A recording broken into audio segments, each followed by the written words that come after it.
Un vertice, quello di oggi, che ha messo a confronto organi istituzionali e rappresentanti dell'associazione, anche il mondo ecclesiastico, ecco, che è sceso a sostegno del mondo sindacale. Cosa è emerso? Quali punti affrontati oggi? Abbiamo concordato con il vicepresidente della Regione un possibile percorso che in buona sintesi dice: in questo momento nella pianta organica dell'ASP ci sono 50 ausiliari sociosanitari, il numero è assolutamente insufficiente alle esigenze di garanzia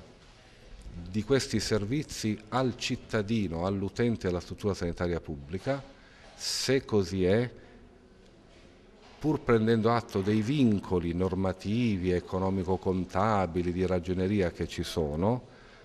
dobbiamo garantire al cittadino di poter avere quei servizi che poi sono resi anche dagli ausiliari sociosanitari, e quindi trovare per il cittadino, e quindi indirettamente anche per queste persone, una strada, un percorso che soddisfi tanto l'uno quanto l'altro. Domani chiederò alla dottoressa Borsellino proprio di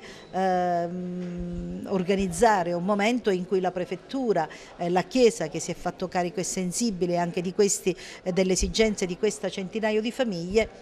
insieme alla Regione, per cercare di affrontare sì la questione di questi lavoratori, di questi precari nel mondo del precariato, ma insieme a questi per dare una risposta concreta a quello che sono le esigenze delle nostre strutture ospedaliere.